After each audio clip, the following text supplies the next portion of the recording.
a lot more good happens in the world than bad. And it just doesn't get written up in the press all the time. But, I know hundreds of people here in Atlanta that are building really big, awesome companies solving problems. I only know a few that are dealing with tragedy. Welcome to the Private Equity Value Creation Podcast, where we interview leading investors, operators, bankers, and advisors to help you answer one question: how do we increase the enterprise value of our companies? My name is Shiv, and each episode I will dive deep with a guest to help you become a better value creator and capital allocator. So with that said, let's jump right in and let's get started with today's episode.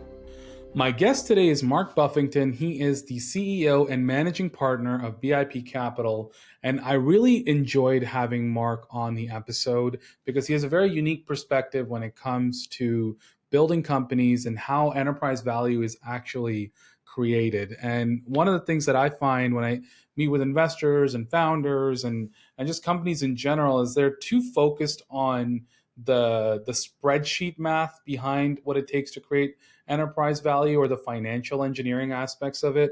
And what I really enjoyed about the conversation with Mark is their approach at BIP is very different than that. And it's about actually driving organic growth and enterprise value from initiatives that actually move the needle and build the company in a positive direction. So there's a lot of cool concepts that we discussed in the episode. And I think a lot of investors and founders would learn a lot from the approach that they're taking over there and from Mark as a guest as well. So with that said, I'll leave you to it and just some amazing content in it that I think everybody that's listening can learn a lot from. So enjoy the episode.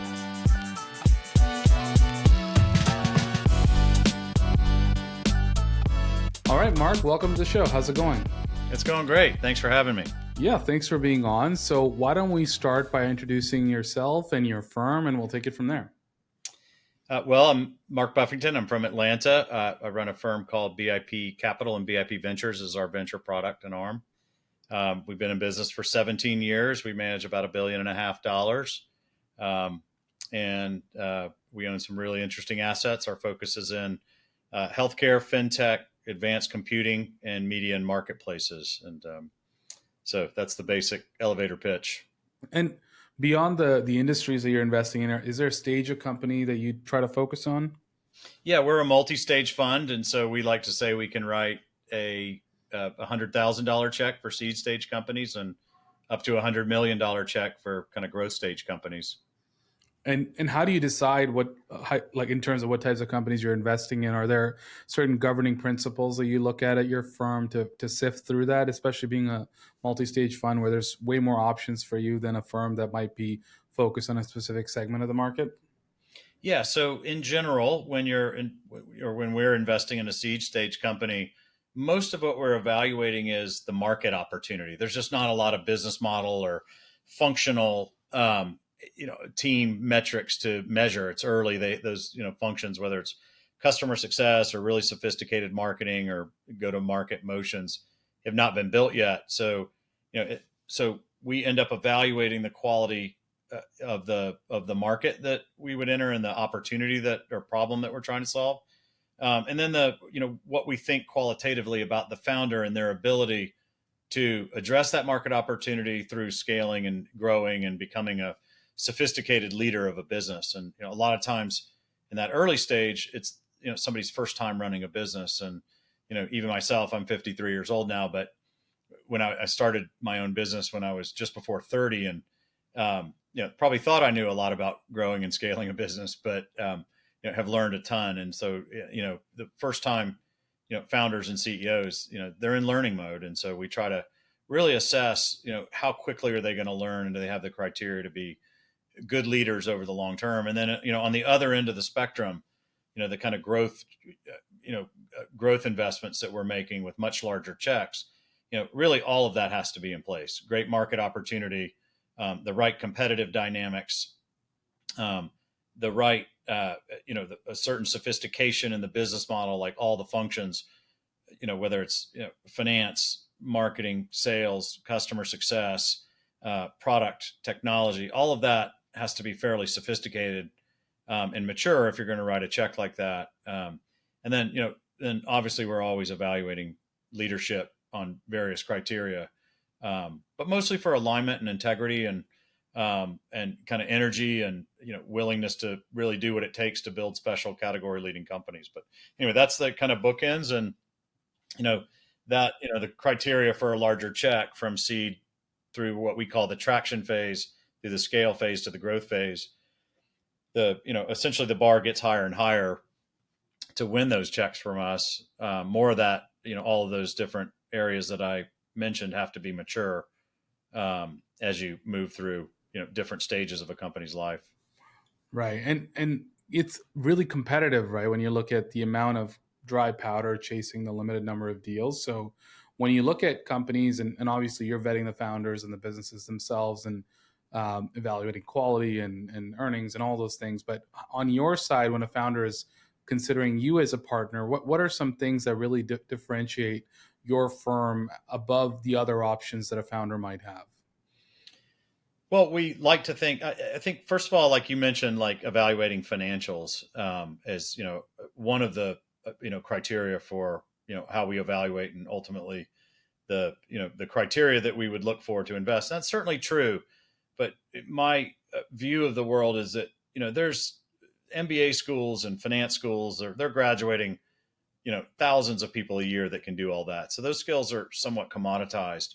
I think, it's when you get into, can you actually help create value as an investor, whether you're a growth equity investor, a private equity investor, or a venture investor?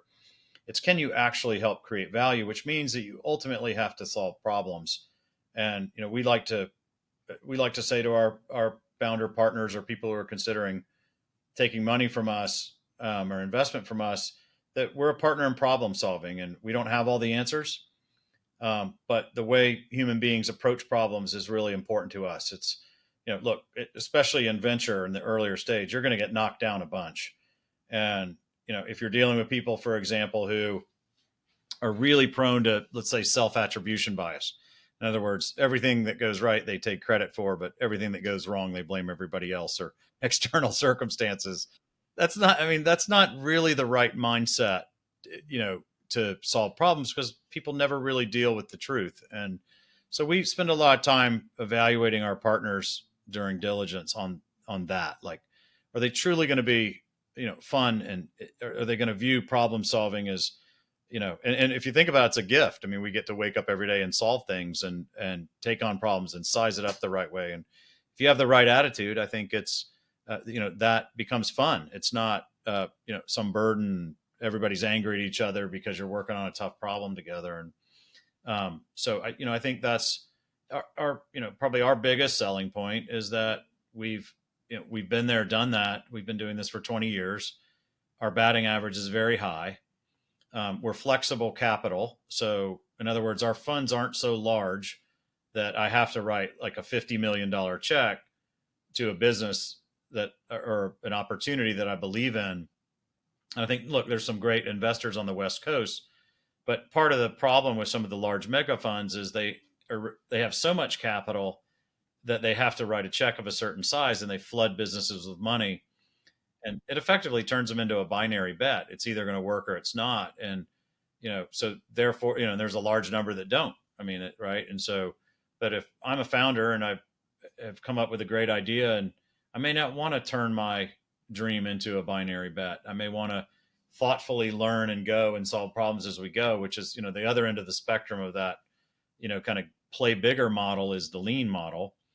And we like to say we can play anywhere in between, just based on the circumstances and the market conditions that, that are present when we make an investment in a certain space. Yeah. And one of the concepts that we were talking about before this episode started was just this concept of permanent capital and how you guys focus on that. So can you expand on that concept, and along with the flexibility piece that you just mentioned, and how that's beneficial to how companies are built? Yeah, no, great question, Shiv. So I think, we, to some extent, at the end of the day, by law, we're fiduciaries to investors and we have to steward their investment. But, we like to say, we're a fiduciary to the investors we serve, but a steward of founders' dreams. And we have to balance all that. And so, as the more we've evolved in our thinking on, how we add value, to companies when we make an investment, you just end up studying hundreds. I think we've made, at least me personally, I've made over 150 or investments in over 150 companies. And so you just start learning, like, what do founders really need?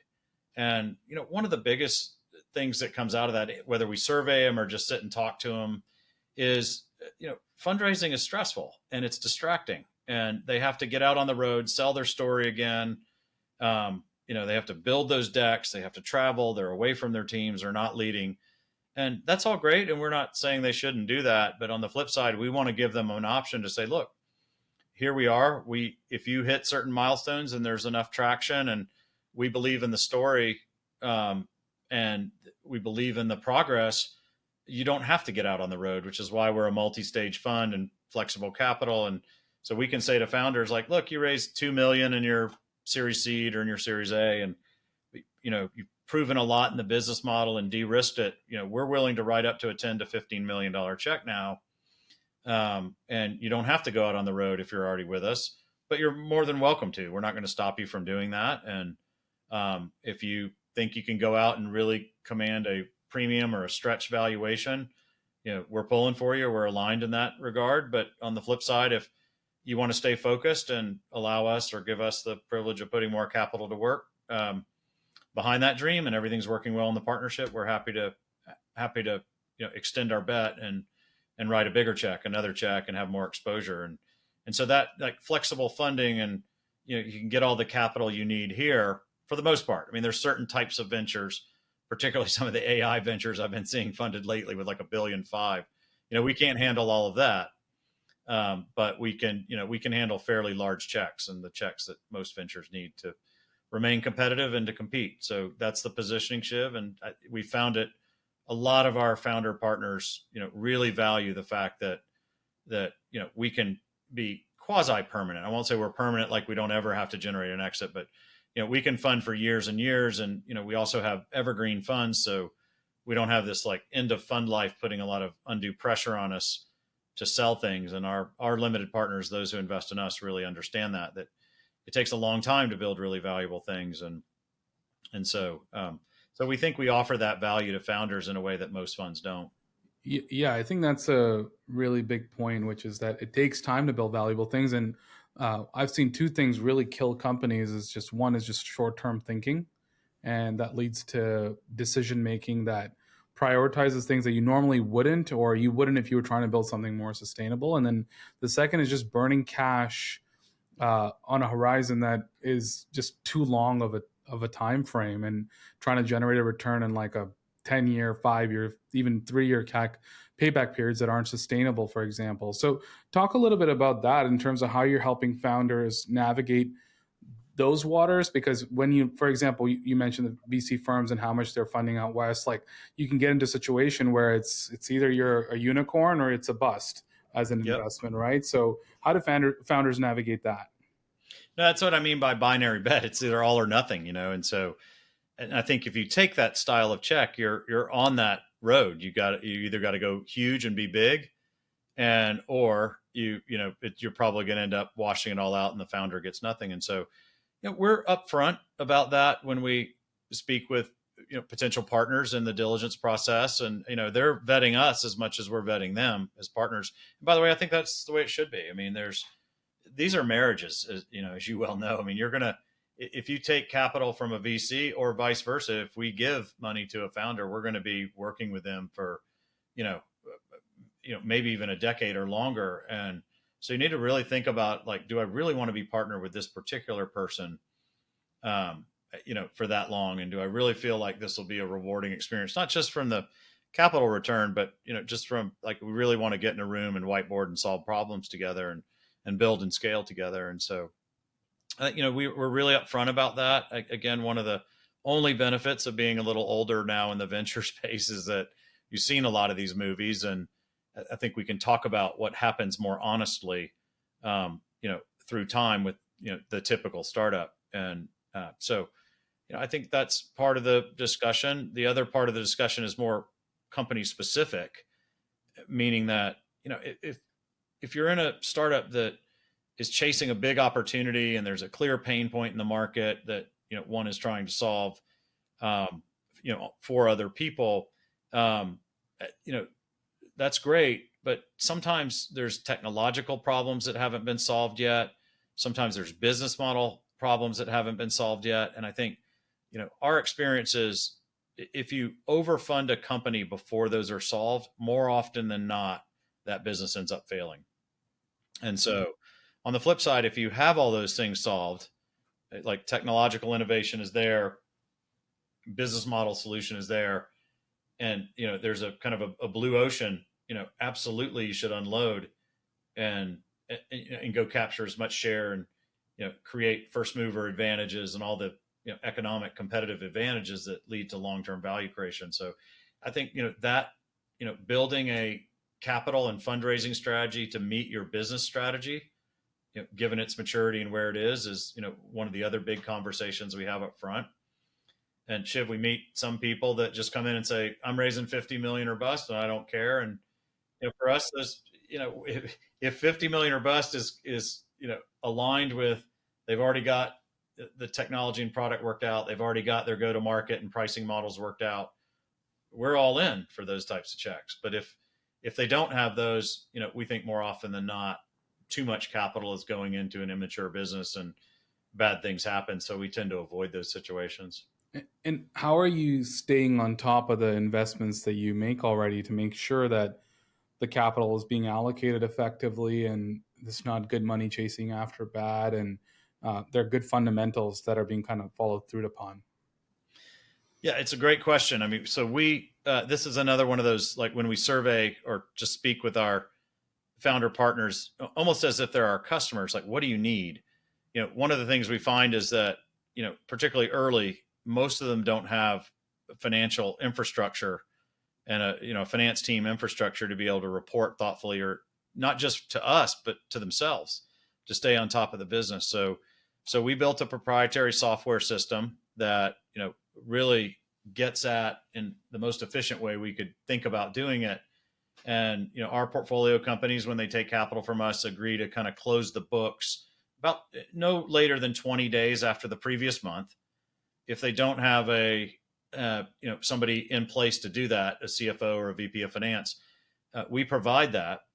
And again, it's a value add, but that's also, so you get this report. It has both financial metrics and KPIs, and then it becomes really the basis for the conversation. I'll give you a couple of examples. If we're taking a long tail bet where there's not going to be a lot of revenue in the short term, but we're acquiring rights, for example, like we had a business called Play on Sports.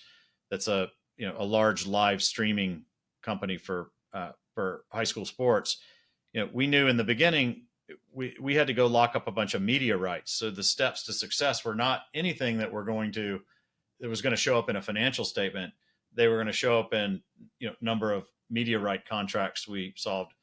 Then we had to go implement the different high schools and state associations. Then the revenue came. And so, if you make that bet and then you're looking at financials and you start getting unnerved because the financials aren't coming, you're measuring the wrong thing, or you're looking at the wrong measurement of success. And I think so creating a system that, where we kind of organize our bet types. Here we have 5 different type of bet types, and we're measuring the right things to see if we're on track in those bets.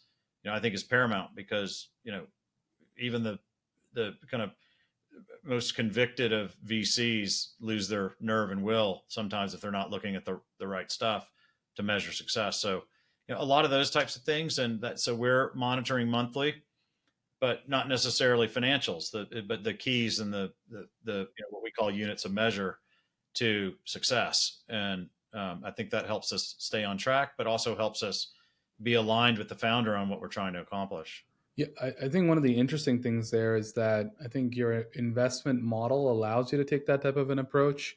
One of the things that you said there is that sometimes you need to build foundational elements before the revenue generating activity can actually happen. And we see this all the time inside companies where they try to put the cart before the horse, and then an initiative might fail, and then that entire avenue or domain of activities could get ruled out before the fundamentals have actually been put into place. So doing things in the right order is just so important. But you need patient executives and patient investors that truly understand that, so that you give it enough time so that that value can be created. For sure. We have one of our partners here says that in a much more kind of layman's way. It's like you got to put the plumbing and the electric in before you put the drywall in. And 100%. Yeah. and if you're like delusional about that order, like you're going to end up making bad decisions, and you understand the bet you're making and the nature of that bet. And so that's taken 2 decades. I mean, we figured it out about a decade ago, but it took us a while to figure that out. I mean, we're human, subject to emotions, fear, and greed. And as you didn't see traction, it became very clear, like, are we measuring the right stuff? And so over time, we built a system that allows us to measure the progress against a bet. To your point, sometimes the first step is not financials, it's foundation. Right. And so what are the fundamental or foundational things that when you come into companies or you've invested into businesses that you see are missing or require a lot more work before some of those additional levers or additional growth stages can be unlocked? Well, I wish I could tell you that it's universal, but it really is business dependent. So the way we built our software is we can define what those sequential units of measurement are that ultimately lead to a financial scenario. So I just left a board meeting in a behavioral health play that we have, and they have a screening tool, which then leads to, if that screening tool diagnoses somebody with, some form of behavioral disorder, you still have to have downstream treatment, and they do both things. But the first stage is assessment. Well, one of the precursors or predictive elements of whether you're going to do a lot of treatment is how many assessments you do, and then of those assessments, how many people are flagged for behavioral disorder. It turns out that the world is kind of a bell curve in that. The more you do, basically it's a fairly predictable number. The more assessments one does, it's a fairly predictable number of kind of people who will come out the other end of that assessment being diagnosed with a mental health disorder. So, so one of the keys to success for us is get in a position where you can do as many assessments as possible if you're trying to help cure as many people that are suffering with behavioral health disorders as you can. But if you measured financials and you didn't measure how many assessments you're doing and how that's growing, you probably don't really understand all the components of your business that lead to the ultimate financial success. So that's just a simple example of that. So they're all business dependent, and that's part of what we do up front is define all that for every business, or at least what we believe it to be at that time. Sometimes they change and we had the wrong units of measurement for success. We have to pivot, but that makes you much more clear-minded when you do pivot.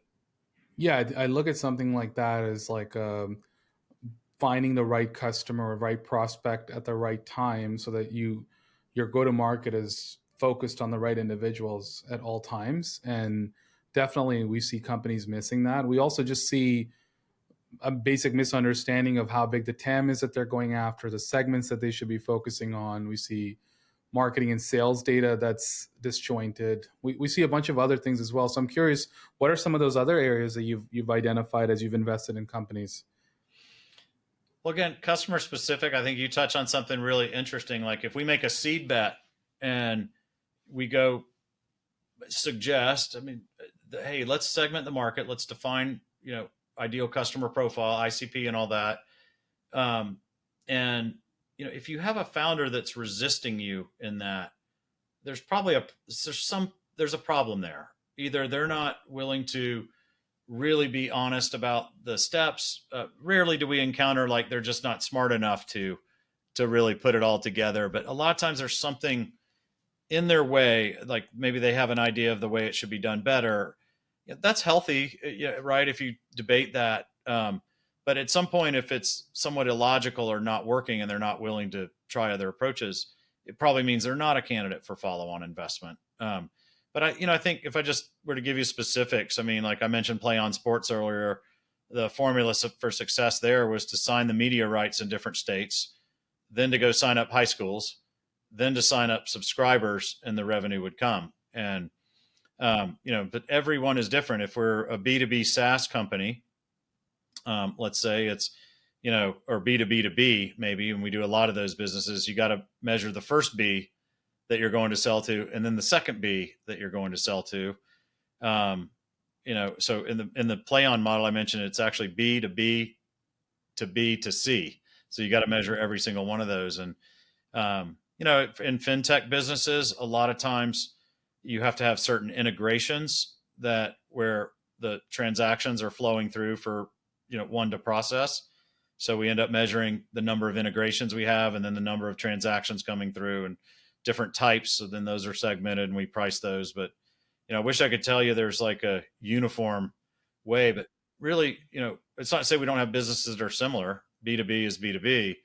And, ultimately you're measuring, if you're enterprise SaaS and you're selling, a Slack or something like that, you're measuring how many Bs can you go sign up, and then probably how many users within those Bs. But everyone's different, and everyone, requires us to really get, granular in the detail on our go-to-market strategy. It also helps us be thoughtful and more targeted in our marketing, and how we spend marketing dollars and who we're going after to influence in that channel. Right. Are there inflection points at which, as you're helping a business get more mature or understand what are all those key stages to get them through to a next stage of growth, are there inflection points that help you identify, okay, this business is now ready for a follow-on investment, or just another stage of progression where you start to support those founders and businesses more? Yeah. I mean, from an investment strategy standpoint, our goal is to see that progress before any other fund does. And so once we see like delighted customers, predictable revenue generation model, or at least reasonably predictable in the early stages, we know that if we go sign up this many physician offices, and they use the tool at this average level, we get this many assessments, which drives that much assessment revenue, but also that much downstream treatment revenue, things like that. Once we see that all coming together and the metrics work out such that, the revenue stream we get relative to what it costs us to go acquire that channel is attractive, we move as fast as we can to get money into the business. And because we want to go capture, on behalf of the founders and with the founders, we want to go capture the market. But B, it's also good for our investors. If we wait till everybody in the world recognizes that this is an emerging awesome business, by definition, the price moves up fast. And, what we generally say to founders is, hey, let's optimize competitiveness and, lack of dilution for you so we can create more probability. We don't have to put 15, 20, $30 million. Let's say it's a $20 million round to go really capture the market, but you're not going to spend all 20 in the next year.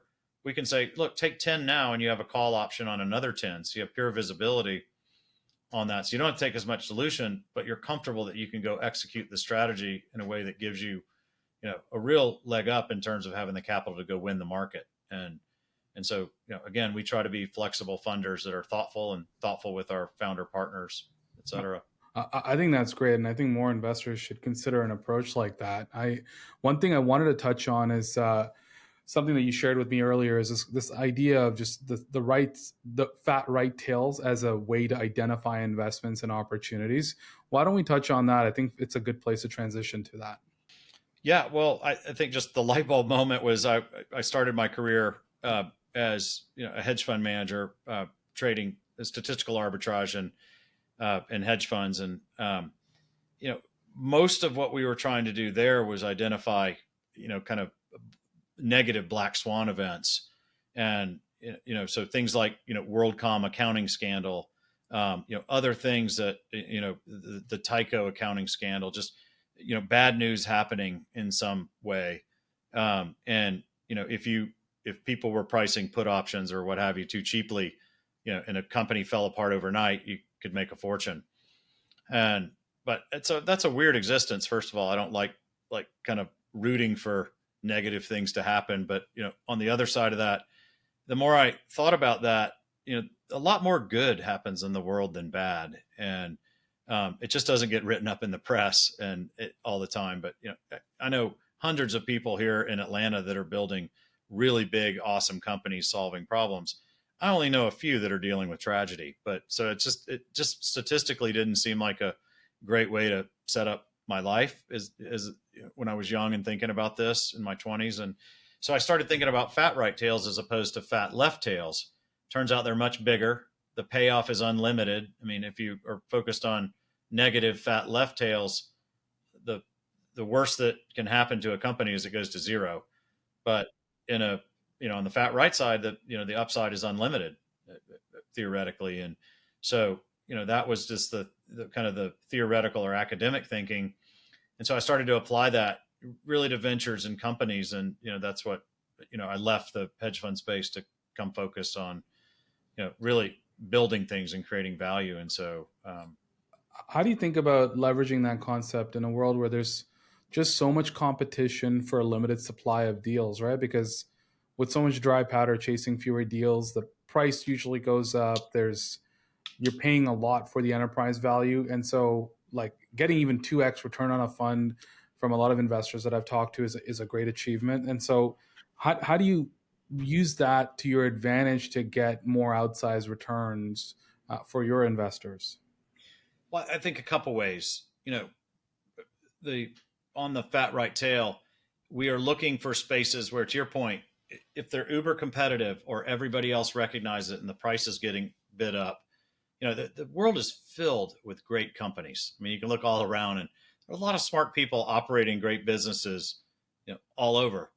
But the world is not filled with great companies that are offered at a really attractive price for investment return.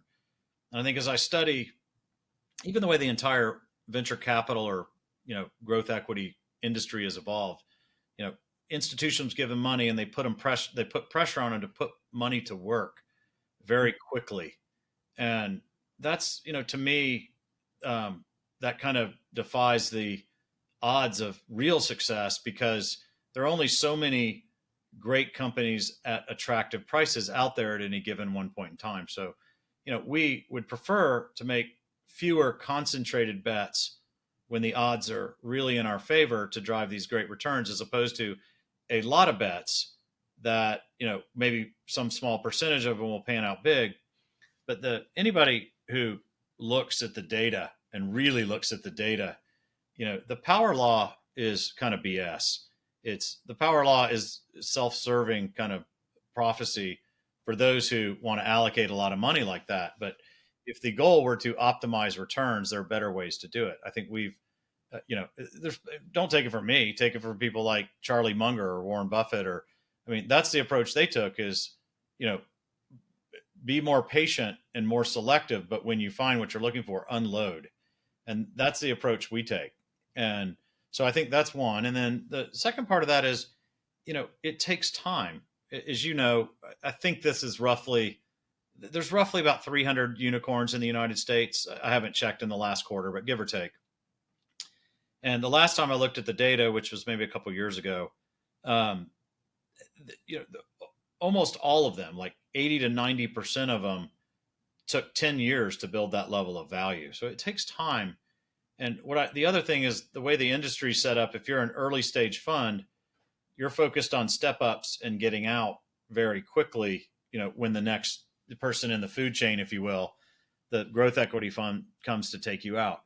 We don't allow that friction or that kind of group think to influence our decisions of when we get out. And that goes back to your permanent capital comment. I mean, after we had a few exits, it dawned on me that, an early business we sold that we got an 8X on. The folks that bought it from us paid a nice price, but I knew we were selling them not a good, but a great business. And they ended up doing a 6X on that investment. And I thought, and 4 years later, by the way. And so I thought to myself, wait a minute, if I just held on 4 years, I would have had a 48X. What am I doing? And so, that's the other thing. Value creation is not linear, it's curvilinear. And it really starts to slope up in the outer years. And so if you have the ability to be patient and not necessarily respond to, just somebody coming to knock on your door and say, hey, you've kind of warmed up the water, let us come in, let us dive in with you. You have a lot of optionality on when you take your chips off, and ultimately you'll drive greater returns. So, I think all these lessons are known, but for whatever reason, the way the venture industry in particular has been built and structured and who funds it, they've put this kind of institutional imperative on it where you got to return money in a certain amount of time. And those frictions drag on returns. So like, I got to tell you, Shiv, if I brought 2x returns to my clients, they would fire me, our investors. So we have to do way better than that to continue raising money, from our LPs at least. So how much do you think financial engineering has compromised or taken away from the actual value creation piece? And I'm saying this in the sense that, the 48x example that you gave, we see a lot of firms just cap and then recap and then, 4 years out sell it, and then the firm that buys it sells it another 2 years out, and very quickly that management team is so focused on selling and reselling the company that in terms of value creation work, far less work is happening. Whereas like you're saying, if you just hold it for a little bit longer and actually focus on the value creation activity, you can actually build a much better entity. So I'm just curious, like in your mind, like, do you think too much time is invested on the financial engineering side versus the value creation side? Absolutely. You're triggering a lot of thoughts there. I just read a book by Naval Ravikant. I don't know if you read it. It's called The Almanac. And one of the main lessons he says is, focus on partnering with long-term thinking people who are focused on creating long-term value. And that really resonates with me, as opposed to people who are focused on status or kind of gimmicks to generate returns, excessive financial engineering, et cetera. We like building highly competitive market leading companies. And that is a certain demeanor, and that's a certain kind of DNA, and the way people think about that. And we're patient in going to build competitiveness into our companies. And so that's the first thought that you triggered. And I think, the other is, as I think about, all these private equity firms out there that are using financial engineering to generate returns. I mean, look, there's a reason all the downstream kind of growth equity, private equity have been on the sidelines really for the last 2 years or year and a half. I think a lot of it's because of inflation drove debt prices to places where they just couldn't play. And, so think about that from our perspective. We're like, great.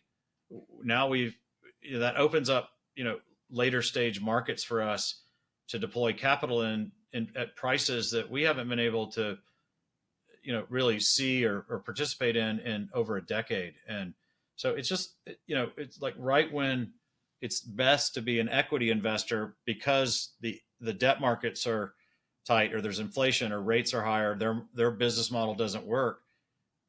That seems to be a flaw, kind of a fly in their ointment. It just doesn't, that's not a long-term strategy. It's not, not resilient to different market conditions. And so again, I think we try to drink the same Kool-Aid that we try to serve to our portfolio companies. Is we as a fund and a fund management company have to remain competitive through good and bad times, and have to be disciplined and committed to our strategy. And I think so. So anyway, that's kind of the high level thoughts that are triggered by that.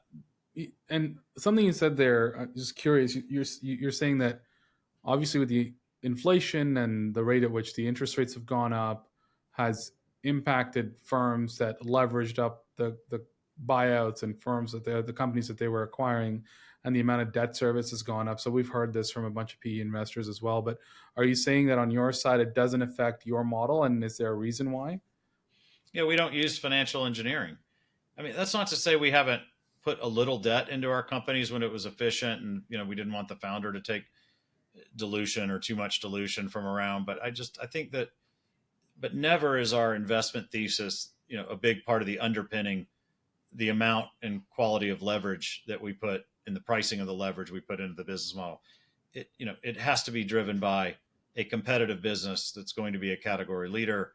And then you can add some, frosting, if you will, with some leverage in the equation, some financial engineering. But if financial engineering is the reason somebody's doing the deal, I think in the long term, their business model is going to struggle. And we see that all over the place now. It's just, certain funds that are over reliant on leverage and financial engineering to drive returns are really suffering. They can't raise capital now. They can't raise debt. They can't put capital to work.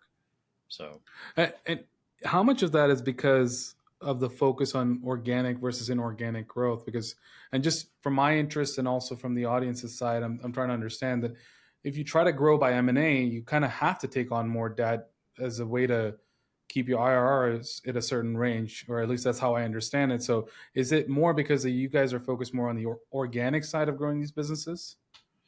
no, we are very much focused on the organic, but no, we have plenty of businesses where we have robust M&A strategies, and there's any number of currencies or capital to service those, to service the acquisitions through an M&A strategy.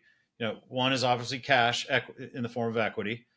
The other is, equity as a currency. So the acquiring firm can use its own equity to buy, that company. And if there's a multiple arbitrage there, then, that's great. You can drive IRR in that regard. And then, to your point, another source of cash is debt.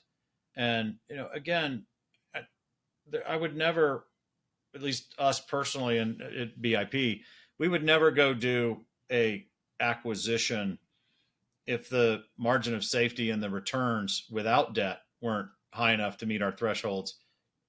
And then leverage becomes, as I said earlier, like frosting or gravy.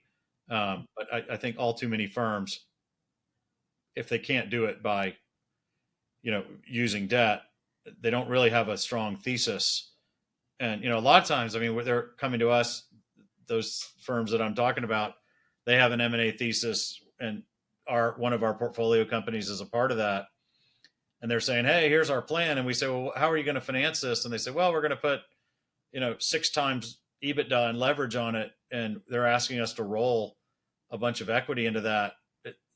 We're almost always a no on that. And, in other words, the underpinnings of their thesis are, heavily reliant on financial engineering as opposed to quality and synergies related to that merger. And so we typically pass on that, Shiv. And I think there's, at least we see plenty of opportunities where unlevered, we could drive mid-30s IRRs.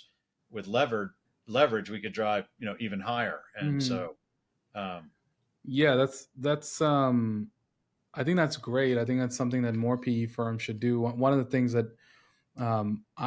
I find that is that because the firms have found so much success with the financial engineering and taking on debt as a form of growing their assets under management and then flipping those assets, it's almost like organic growth is looked at as like less than or almost ignored. It can be ignored for an extended period of time, or the management team kind of keeps it on maintenance mode while focusing on inorganic. And that looks good when interest rates and the macroeconomic environment is favorable. But now those businesses are kind of behind the 8 ball. So I think more firms would do better to really pick great businesses, be more patient with them, and put on less debt, but then focus on actually driving enterprise value, which is why they bought those businesses in the first place.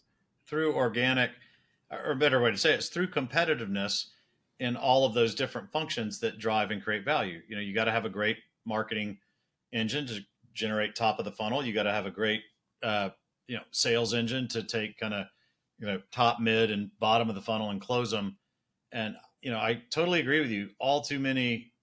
No, look, let me just say this up front. There are some great private equity firms out there that create tons of value and have value creation teams that are really good. But, I see, an equal number of, what we would call spreadsheet jockeys that, come out of some finance school, and, they can crack all the numbers on debt and leverage, but they can't operate, and they don't understand operations, and they like to pretend they do, but they've never operated anything.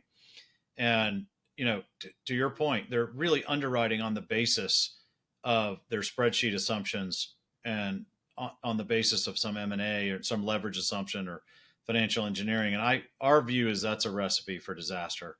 We first and foremost back great founders who then create great teams that run their functional areas with excellence, that ultimately drive the types of companies that command premiums, delighted customers, predictable revenue, high key, or at least visibility to high free cash flow generation at some point in the future, and large competitive moats. If you are on the path to building that, you're always going to create a premium.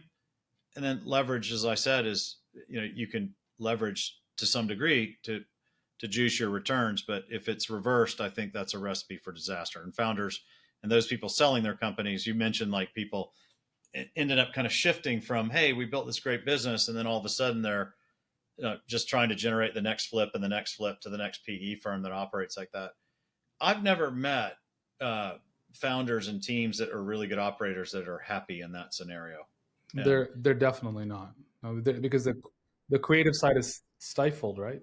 Yeah, it becomes the creative side stuff. It becomes all about the money. Yeah. And the money will be there if you just operate your company in the right way. But once it becomes all about that, chasing the next private equity turn and the next flip, I think more often than not, people are unhappy and bad things happen. And if you just focus on long-term things, I love that quote: partner with people who are long-term thinkers focused on long-term value creation. If you just focus on that, there'll be plenty of options to sell your business and to monetize and to take a little financial engineering to drive returns. But the minute it becomes about the wrong things, that process gets broken, and ultimately those companies become less competitive over time. And so 100%. I think that is a great message. And I think founders and investors would do well to learn from that and actually apply to their respective businesses. So with that said, Mark, if founders are listening or they want to learn more about your firm, what is the best place to get in touch or learn more about BIP? Yeah, we try to be super accessible. We have a submission, very simple submission, essentially intake on our website. So that's www.bipventures.vc, venture capital.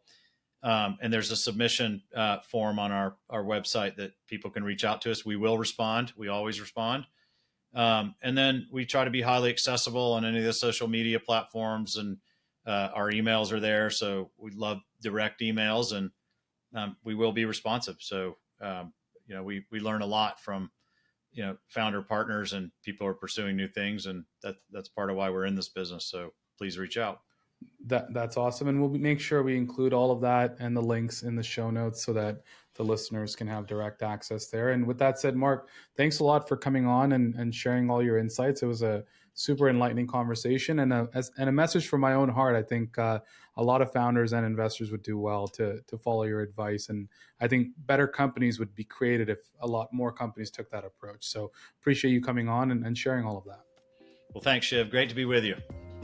Thanks for listening to today's episode. Before you take off, just a few requests from our side. Number one, if you enjoyed today's content and want more of it, please subscribe to the podcast on your favorite podcatcher. Number two, if you are in the market for marketing strategy consulting services, due diligence services, or fractional CMO services, please visit our website at www.howtosas.com and schedule a consult today. And number three, if you haven't already, grab a copy of my book, Post-Acquisition Marketing. It's available on Apple Books, on Amazon, and any bookstore that you can find online. Get a copy because it walks through the framework that we take all of our clients through, and it'll definitely add value to your business. And that's it for today. We'll see you guys next time.